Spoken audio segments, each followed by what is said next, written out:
Assalamualaikum warahmatullahi wabarakatuh. Selamat pagi, salam sejahtera untuk kita semua. Perkenalkan, nama saya adalah Sirly Madiana Trisinta, dosen dari Program Studi Keperawatan Fakultas Ilmu Kesehatan Universitas Tribhuwana Tunggadewi Malang. Dalam hal ini saya akan mempresentasikan video pernyataan diri dosen dalam unjuk kerja Tridharma Perguruan Tinggi atau PDD UKT PT bidang pengajaran sebagai salah satu prasyarat mengikuti sertifikasi dosen gelombang 3 tahun 2022. Di Universitas Tribhuwana Tunggadewi, saya mengampu beberapa mata kuliah. Yang pertama adalah psikososial dan budaya dalam keperawatan. Yang kedua, keperawatan kesehatan jiwa dan psikososial. Ketiga, keperawatan psikiatri. 4, komunikasi dasar keperawatan. Dan 5, komunikasi terapeutik keperawatan. Dalam video pemaparan kali ini, yaitu dari mata kuliah psikososial dan budaya dalam keperawatan.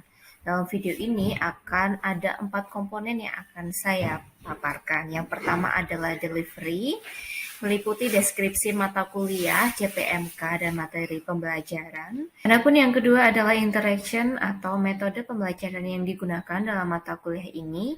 Yang ketiga adalah assessment atau sistem penilaian yang digunakan untuk mengukur ketercapaian dari mata kuliah psikososial dan budaya dalam keperawatan. Dan yang terakhir adalah video contoh pembelajaran yang pernah saya lakukan. Deskripsi mata kuliah dari psikososial dan budaya dalam keperawatan adalah berikut. Jadi, mata kuliah psikososial dan budaya dalam keperawatan membahas tentang konsep-konsep psikososial dalam praktek keperawatan yang mencakup konsep diri, kesehatan spiritual, seksualitas, stres adaptasi, dan konsep kehilangan, kematian, dan berduka. Sebagai konsep teoritis antropologi kesehatan yang mencakup pembahasan terkait kebudayaan secara umum, kebudayaan rumah sakit, etiologi penyakit, ditinjau dari kebudayaan dan persepsi sehat sakit, serta respon sehat sakit berbasis budaya. Selain itu, juga membahas tentang konsep teoritis transkultural dalam keperawatan yang mencakup perspektif transkultural dalam keperawatan, teori culture Reininger, pengkajian budaya dan aplikasi keperawatan transkultural pada berbagai masalah kesehatan dan sepanjang daur kehidupan manusia. Dari mata kuliah psikososial dan budaya dalam keperawatan, capaian mata kuliahnya ada 4. Yang pertama adalah mahasiswa mampu menerapkan berbagai konsep psikososial dalam praktek keperawatan yang mencakup konsep diri, kesehatan spiritual, seksualitas, stres adaptasi, dan konsep kehilangan, kematian, dan berduka. Kemudian yang kedua adalah menerapkan konsep teoritis antropologi kesehatan dalam pemberian asuhan keperawatan yang peka budaya kepada pasien. Yang ketiga adalah menerapkan konsep teoritis keperawatan transkultural dalam pemberian asuhan keperawatan yang peka budaya kepada pasien. Dan yang keempat adalah mahasiswa mampu untuk menganalisis konsep asuhan keperawatan peka budaya kepada pasien. Sehingga saat selesai menempuh mata kuliah psikososial dan budaya dalam keperawatan ini, mahasiswa diharapkan dapat melaksanakan konsep asuhan keperawatan yang tidak biasa-biasa saja atau general saja, tapi yang peka budaya terhadap pasien. Berikut ini adalah bagian dari organisasi materi dari mata kuliah psikososial dan budaya dalam keperawatan. Adapun materi pembelajarannya selama 1 semester terdapat 16 pertemuan dengan 7 pertemuan pertama sebagai berikut. Dan berikutnya setelah UTS ada 7 pertemuan lagi dengan materi sebagai berikut. Metode pembelajaran yang digunakan dalam mata kuliah psikososial dan budaya dalam keperawatan ini menggunakan metode sinkronus dan asinkronus. Untuk metode sinkronus yaitu saat dosen melakukan tatap muka melalui Google Meet atau Zoom dengan 50% peserta mahasiswa juga hadir di dalam kelas. Dan untuk metode asinkronus adalah menggunakan Google Classroom untuk penugasan, kuis, ujian, dan juga memberikan share materi. Nah, untuk share materi ini tidak hanya dalam bentuk PowerPoint, tapi juga dalam bentuk video, baik itu yang di-attach langsung menggunakan Google Drive atau menggunakan link di YouTube. Untuk assessment yang digunakan dalam Mata kuliah ini terdiri dari 3 hal, yaitu penugasan, UTS, dan UAS. Dan dalam penilaian ini, dosen juga seringkali menanyakan apa yang dirasakan oleh mahasiswa untuk memastikan bahwa mahasiswa sudah mempunyai konsep psikososial yang baik sebelum melaksanakan asuhan keperawatan berbasis psikososial. Untuk kisi-kisi dari tes-tes yang dilakukan antara lain menggunakan tes uraian dan juga tes objektif. Untuk tes uraian adalah sebagai berikut format kisi-kisinya, dan juga terdapat juga format kisi-kisi terhadap tes objektif, sehingga dengan bantuan rubrik atau format kisi-kisi masing-masing tes ini diharapkan dosen ataupun pengajar mampu memberikan penilaian seobjektif mungkin terhadap hasil proses belajar dari mahasiswa. Berikut adalah contoh Google Classroom dari mata kuliah psikososial dan budaya dalam keperawatan. Berikut adalah aktivitasnya dalam share materi, kemudian juga menggunakan Google Classroom juga untuk melakukan diskusi secara kelompok oleh mahasiswa. Dalam Google Classroom ini juga diberikan kuis atau tugas-tugas yang diberikan kepada mahasiswa. Berikut ini adalah contoh pembelajaran asinkronus melalui video dalam YouTube yang ada di channel saya. Jadi, mahasiswa cukup masuk ke dalam playlist channel, kemudian klik mata kuliah psikososial dan budaya dalam keperawatan, maka mahasiswa akan mendapatkan rekaman-rekaman Zoom dari materi yang bisa ditonton kapanpun oleh mahasiswa.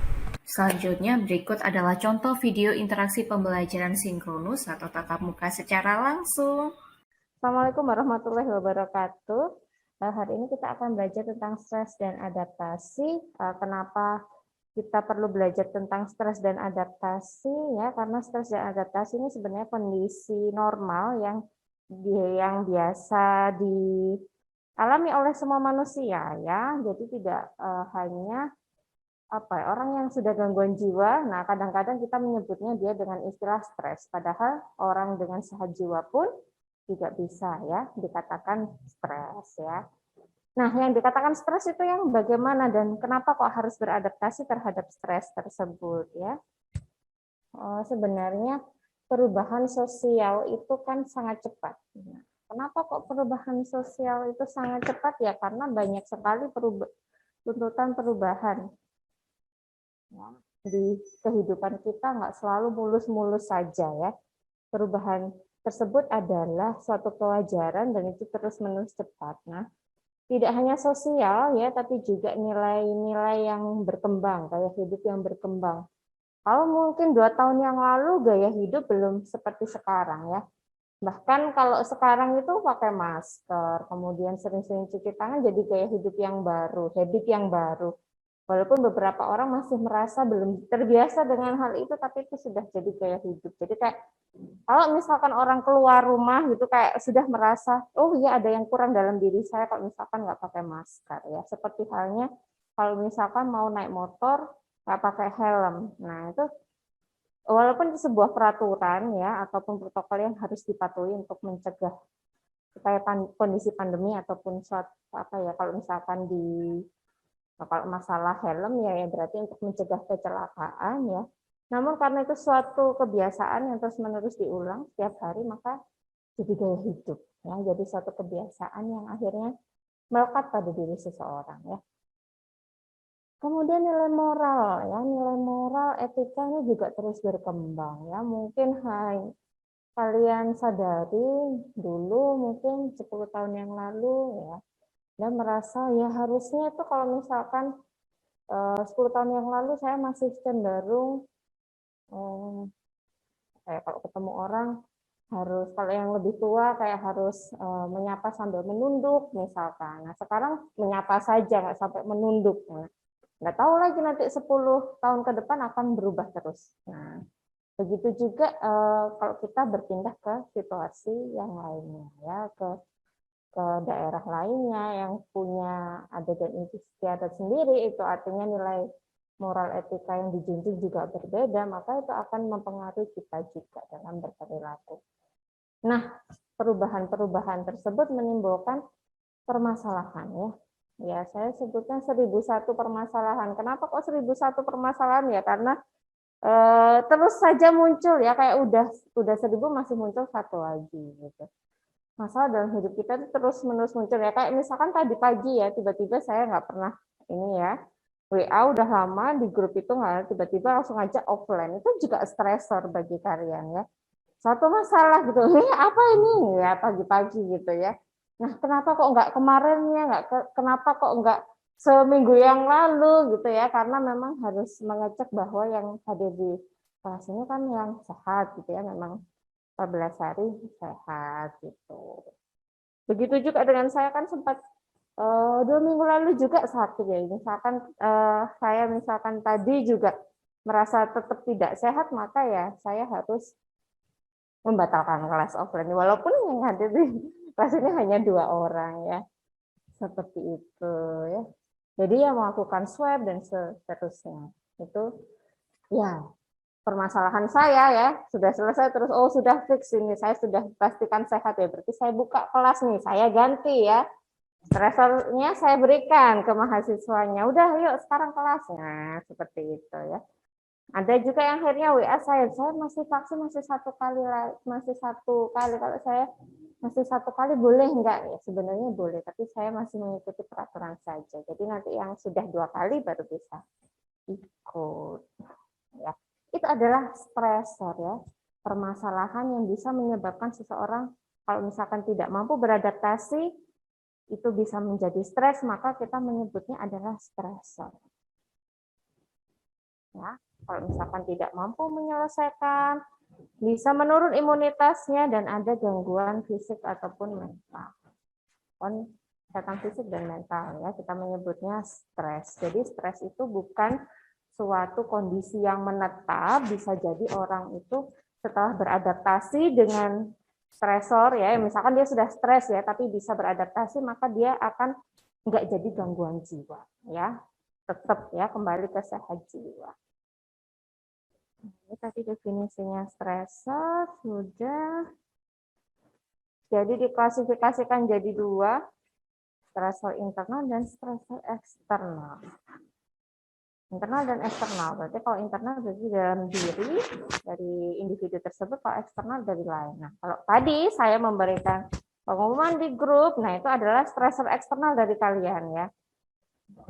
Di luar dari kalian. Nah, kalau stresor internal beda, misalkan Anda sendiri merasa, oh saya kok merasa tidak enak badan ya, jangan-jangan saya sakit itu, nah, akan merasa sakit COVID gitu. Nah, itu ada perasaan dalam diri yang merasa tidak sehat, itu adalah stresor internal, jadi di dalam diri. Nah, kalau eksternal dari orang lain yang menyebabkan Anda merasa, kok saya tidak merasa nyaman ya, tidak merasa aman ya, itu dari fisik ya, nah ini ya fisik ataupun psikologi, sosial, lingkungan, nah, dan seterusnya, tidak merasa terpenuhi kebutuhan tersebut. Contohnya, ya contoh stresor itu yang bagaimana ya, banyak ya. Contohnya tadi ya saya ya memberikan pengumuman tiba-tiba, atau secara umum stresor psikososial contohnya seperti ini ya, perkawinan yang pertama. Kenapa kok perkawinan ini termasuk jadi stresor ya? Karena perubahan sosial dari diri seseorang yang dulunya misalkan masih lajang, tiba-tiba sudah menikah, nah otomatis ada stresor baru. Nah, walaupun dia mampu beradaptasi, selama belum itu diadaptasi dengan baik, maka itu adalah stresor. Berpotensi seseorang mengalami stres. Kemudian yang kedua, problem dari orang tua ya. Seperti yang sudah saya sampaikan di pertemuan pertama, bahwa komponen utama dari diri seseorang yang membentuk konsep diri seseorang adalah lingkungan keluarga.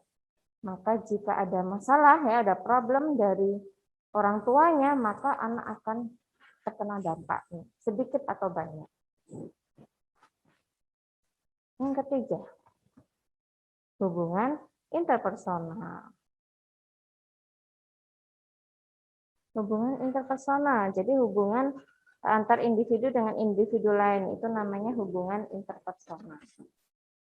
Ya, misalkan kalian dalam satu kelas, nah misalkan Elpius ya, Elpius sama Modestus, nah misalkan bercakap-cakap, kadang membahas tugas, kadang membahas tentang mau praktikum apa, tentang kuliah apa, nah itu adalah hubungan interpersonal. Ya, hubungan kita dengan teman, ya pokoknya dengan orang lain, dengan teman, dengan pasien, kemudian dengan tetangga, nah itu adalah hubungan interpersonal. Ada kalanya kita merasa tidak nyaman dengan beberapa orang. Ya, nah itulah yang bisa menjadi stresor. Misalkan sudah pindah. Ya kan sama Bunia. Saya sebel sama Bunia nih. Nah, kok bisa dia pergi meninggalkan saya? Nah, seperti itu ya, hubungan interpersonal ya. Merasa ada yang tidak lengkap dalam hidup saya. Nah, kalau misalkan saya tidak ada hubungan ya, tidak ada komunikasi dengan dia, akhirnya saya merasa ada yang tidak lengkap dalam hidup saya. Nah, itu adalah stresor interpersonal. Hanya Bunia saja dalam diri saya, tapi dengan bahkan Bu Natalia, dengan Bu Wahid kok tidak. Nah, kita juga kadang, Anda kan ya juga kadang merasa seperti itu ya. Oh, kayaknya kalau sama teman si A ini saya tidak nyaman deh, saya kayak tidak bisa kayak komunikasi dengan baik gitu. Itu adalah hubungan interpersonal, hubungan antara individu dengan individu yang lainnya. Yang lainnya ya pekerjaan, lingkungan, keuangan, jelas sekali ini ya bisa menjadi stresor ya. Misalkan yang kos ini ya, yang ngekos.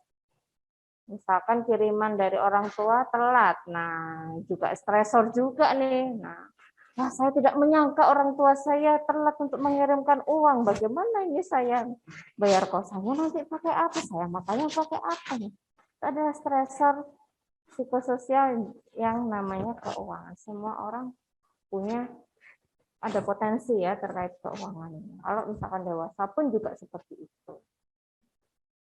Misalkan, saya punya gaji 5 juta, tapi saya pengen segera beli rumah. Rumahnya ternyata harganya 1 miliar yang diinginkan.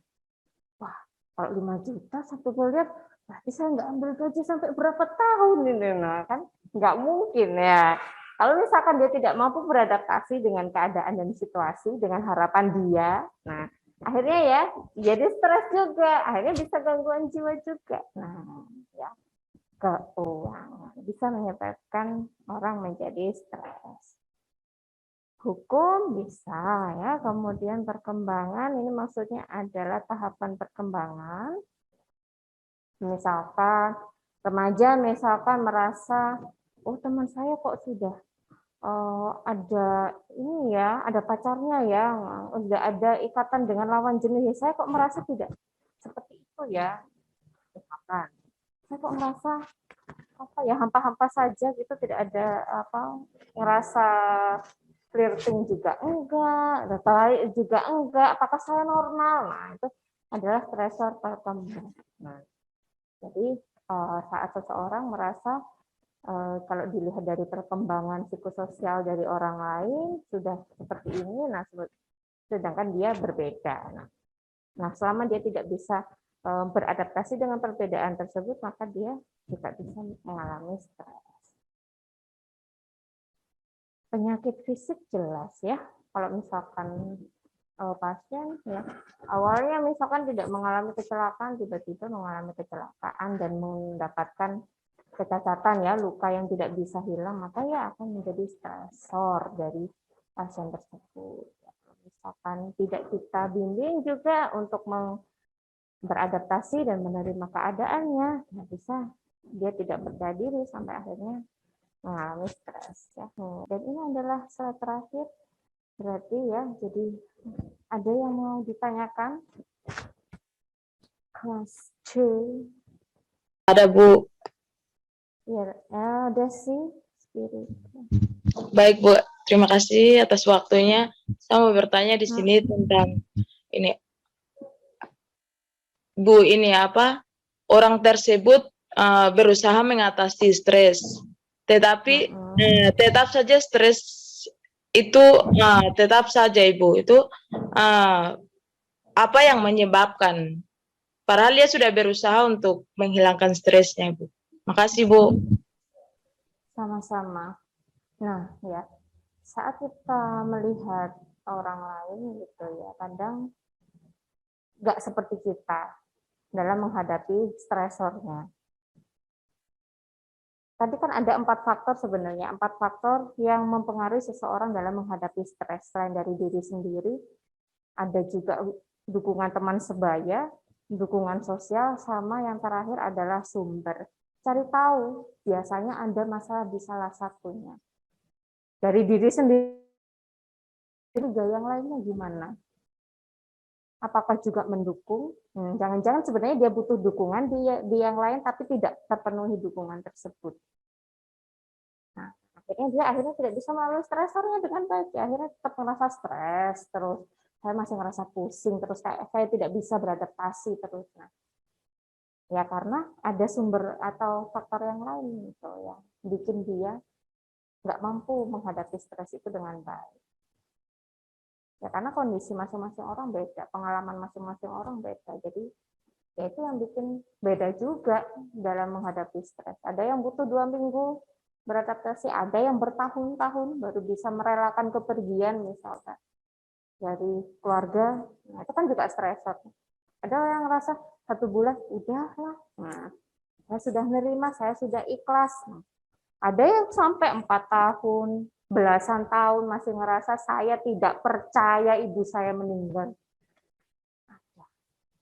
Apa yang menyebabkan? Apakah dia sendiri yang tidak, apakah keluarganya tidak mengetahui kalau keluarganya ibunya itu sudah meninggal? Keluarga sudah mendukung, teman sebaya sudah mengingatkan, tapi ternyata di dirinya sendiri masih belum menerima. Jadi faktornya ada di diri orang tersebut. Jadi masing-masing kasus bisa berbeda, dilihat aja. Makanya kita perlu pengkajian nanti secara menyeluruh. Yang belajar di keperawatan jiwa. Ibu. Ya kan, tapi kan ya namanya manusia ya, begitu juga perawat. Ada spesialisasinya ya, karena memang ada dari dimensi dari dirinya yang memang lebih cocok untuk melakukan hal tersebut. Siva, ya boleh.